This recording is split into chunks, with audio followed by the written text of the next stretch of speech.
I will say though is that when you're doing this stuff, it's very, very easy to kind of, as with anything, like compare yourself to other people. So like, you know, there's always going to be somebody else who's going to be stronger than you, fitter than you, better looking than you, all of this stuff.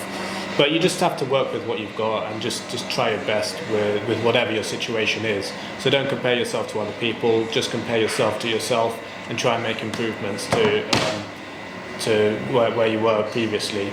And also like in a lot of these gyms, like, you know, when we were in Mexico, like in that one gym we went to in Playa, like literally half the people there were on steroids. And like, there's no way you're going to be able to ever compete with that. Certainly, if you're like, for example, us two guys, we're like, you know, average kind of European. But we've got like average kind of European bodies, or you know, and we don't have amazing genetics. So like, you know, we're never going to compete with some crazy ass like guys in those gyms which are taking steroids. You know, so like, you just want to like keep it natural. Don't go crazy, don't go obsessive about this stuff. Keep everything in balance and in moderation, similar to like the day game stuff as well. Yeah. You don't want to be like cheating your way through that stuff. You want it to be like a long-term sustainable activity. It's a marathon, not a sprint, I think, you know what I mean? Yeah, like 100%. Yeah, exactly, especially when you're like lean bulking, which is what I recommend. Like the actual like, you know, like the actual increments of progress that you're going to be making are going to be tiny. They're almost going to be, you know, they're barely going to be even noticeable, like week by week. But over time, over a couple of years, that's when you're going to see the difference. And because you're going to be spending less time cutting, if you're lean bulking, then it's going to be way better, way more sustainable, and your results are going to show eventually if you're patient and you're dedicated. Yeah, so, similar to day game, it's going to take a long time.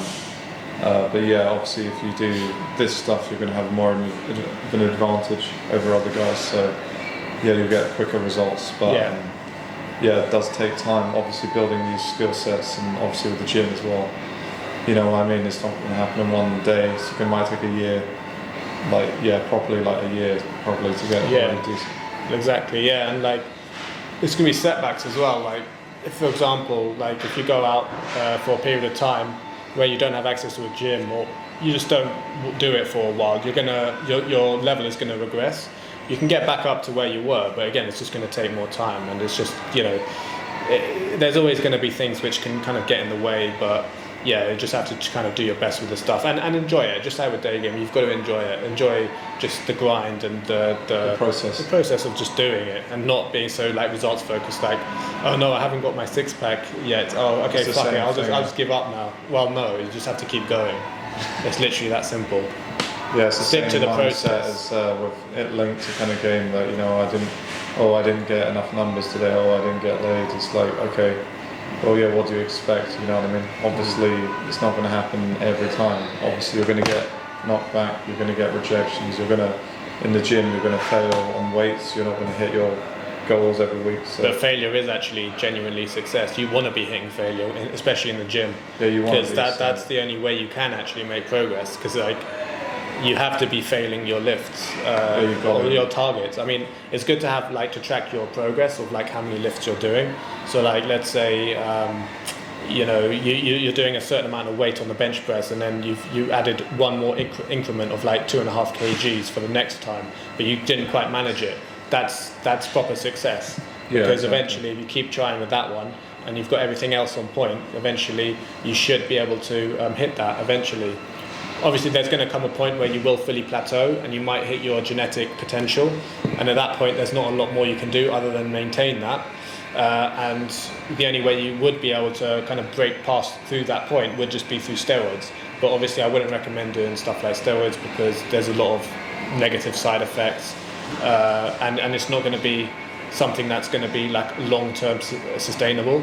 No. And that's what this is all about. It's about applying a foundation that's going to be beneficial for you in the long term, because otherwise what's the point? You know, all that effort you've done previously just for like a little bit of gratification at a certain moment in time, that's a bit pointless. It's better to have it more sustainable throughout the rest of your life.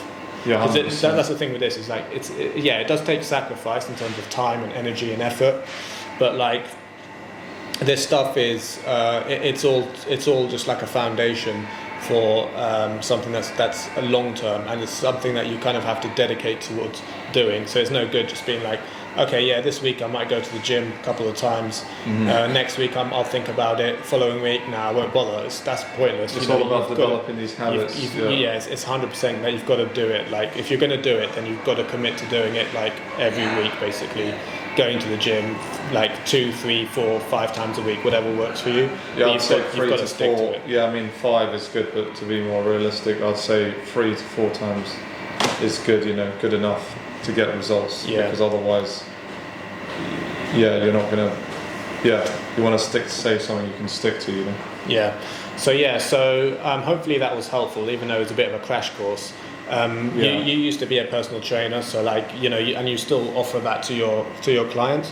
Yeah. Obviously, I'm not a personal trainer. However, I feel like I've kind of developed a half decent body, and if obviously most of the time I'm helping guys out with the dating and the day game, but We're branching into this now. Well, if somebody wanted to develop this area of their life and needed a bit of mentorship, then that's something I'm willing to, help them out with as well. So if you're doing some of the training programs with the day game stuff, then I'm happy to be flexible and incorporate some of the gym stuff as well, if you feel that would be beneficial to you as well. Because like I said, you can spend ages and ages and ages doing all the day game stuff, get really good at that. But unless you're actually optimizing your aesthetics as best as you possibly can, it is actually going to limit you in terms of the dating stuff. Or you're going to be at a certain level, and there are certain things that you might stagnate. Yeah, like this might raise you by like 1 or 2 points. For example. Yeah, exactly. That can make a big difference. Yeah, but no, I used to be a personal trainer for quite a lot of years. I trained loads of clients, but. Yeah, me and Ed will help the guys, if you want to do the dating stuff. But this is a holistic approach. It's not just about going out there approaching. That's a massive part of it. But you obviously need to increase your overall value as a guy. Otherwise, you could be just running around doing approaches. But you need to actually look good as well.